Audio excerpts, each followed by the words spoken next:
Olha só, a Caixa Econômica Federal vai ter que pagar 10 milhões de reais por danos morais coletivos por tolerar práticas de assédio sexual e moral dentro da instituição. Mas de acordo com a presidente do banco, Rita Serrano, será cobrado o ressarcimento dessa quantia do ex-presidente da Caixa, Pedro Guimarães. Ela afirmou que a Caixa vai cumprir a determinação após acordo firmado com o Ministério Público do Trabalho do Distrito Federal, mas que a instituição vai entrar com uma ação de ressarcimento desses valores contra Guimarães, porque, segundo ela, abre aspas, obviamente a responsabilidade dessa situação foi causada por ele, fecha aspas. Mano, me dá a tua avaliação sobre esse caso, por favor. Eu acho que é muito importante para a gente avançar na qualidade da gestão pública que o responsável por tomar decisões seja ele responsabilizado por decisões equivocadas. Então, um caso como esse, de fato, seria muito bom para o assediador. Ele promove um ambiente de assédio, depois é a Caixa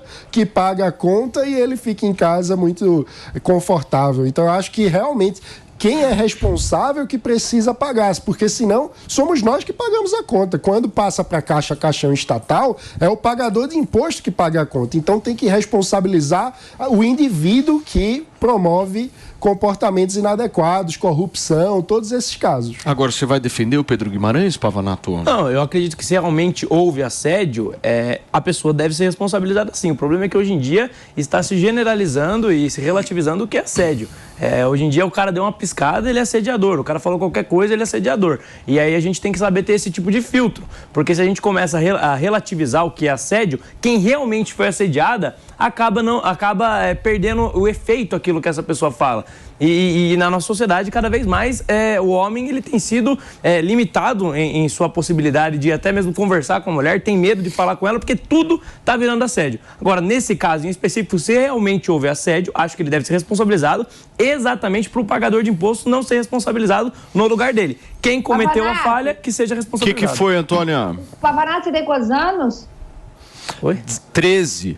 Não, Pavanato, ele vai fazer 25. 12 o mês que vem. Fica quieto, Felipe. 25? 25. Meu filho tá com 26. Mas se você quiser me assediar, pode assediar, não tem problema, tá? Você não gosta desse produto não, Antônia. Não me vem com esse seu papo, não.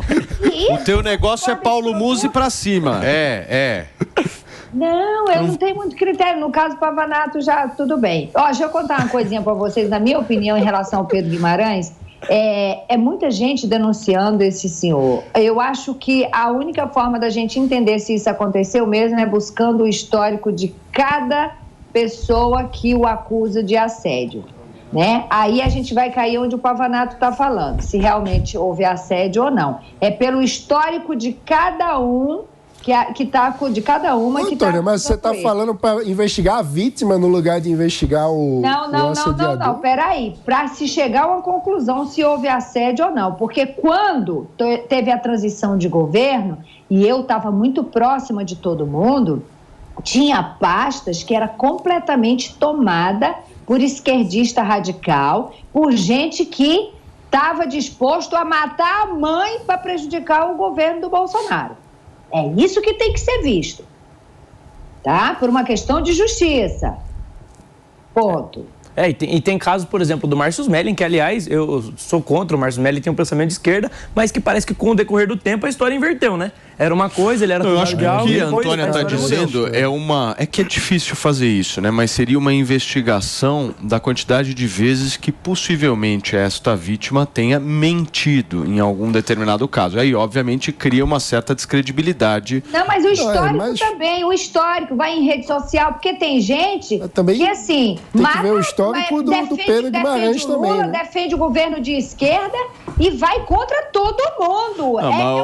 Antônia, quem é de esquerda não pode ser assediada? Isso não existe. Eu não estou falando disso. Eu estou falando que tem gente que odeia. Assim como tem gente que odeia o Lula, essa gente radical de direita, eu não estou defendendo aqui nem esquerda nem direita, não. Eu estou defendendo situações de pessoas loucas, de pessoas que parece que fizeram lavagem cerebral, entendeu? Então, o que eu estou dizendo é o seguinte, se é para prejudicar o governo do Bolsonaro, Eu vou dizer aqui que a ministra dele me assediou, o ministro dele me assediou, o diretor dele me assediou. Se é para prejudicar o Lula, a mesma coisa, até mata, é isso que eu estou falando. Todos os discursos valiam, né? Todos os discursos valiam, justamente para descredibilizar o governo. Olha, o governo já passou e as instituições estão apurando os casos de assédio e pelo jeito, o Ministério Público do Trabalho vai condenar a Caixa porque, aparentemente, pela apuração do Ministério Público, as denúncias procedem. E aí eu acho que é muito complicado a gente ficar passando pano para uma situação dessa. Ninguém está passando pano. Mas veja, a gente está aproveitando a oportunidade para levantar um problema.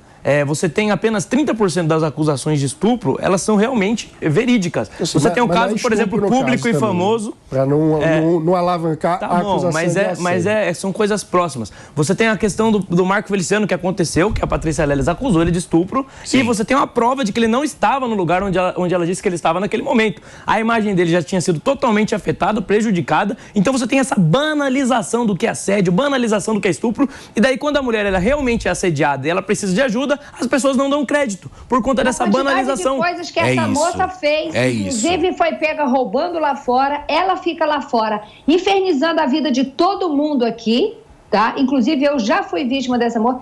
Por tudo que ela fez, ela tinha que ser deportada e estar presa. Essa é uma das pessoas que tinham que estar respondendo presa. Aí vocês veem, eu só não é realmente querer provocar absolutamente ninguém aqui, nem trazer à tona, mas vocês veem o caso da Nájila Trindade, né, que foi a menina do Neymar. Olha só o que aconteceu, ela forjou uma situação, né? Então assim, a partir do momento que isso começa a acontecer, você começa a descredibilizar um assunto. Isso é culpa do movimento feminista. É lógico. Que até hoje passa pano como se o Neymar tivesse errado. Todos nós temos colegas policiais, delegados, enfim, graças a Deus nós temos colegas nesse segmento.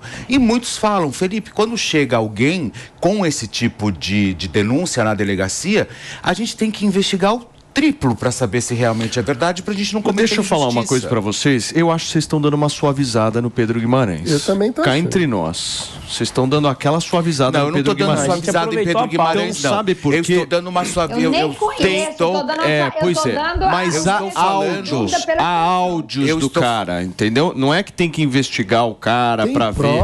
O cara tá lá, tem prova, indenização. Então assim, vocês estão com um discurso muito do cara só que tá de alguma forma... E assim, eu sei que vocês aproveitaram a pauta. Eu estou falando sobre que o caso, ele é legítimo, isso não tem como escapar. Mas existe um outro lado também que precisa ser avaliado também, não no caso do Pedro Guimarães.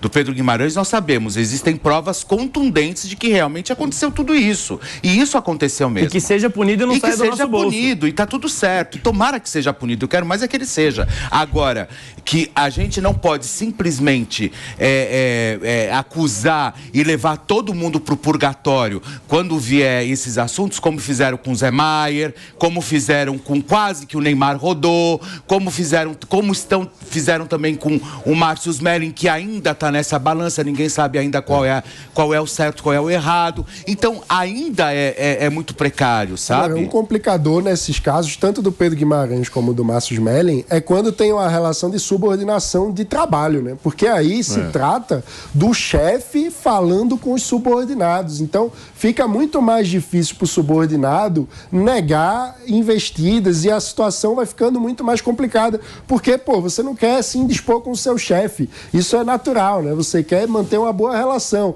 Aí o seu chefe vai forçando a barra. Muitas vezes a pessoa que está ali precisa do emprego, não sabe muito bem como sair da situação. Olha só,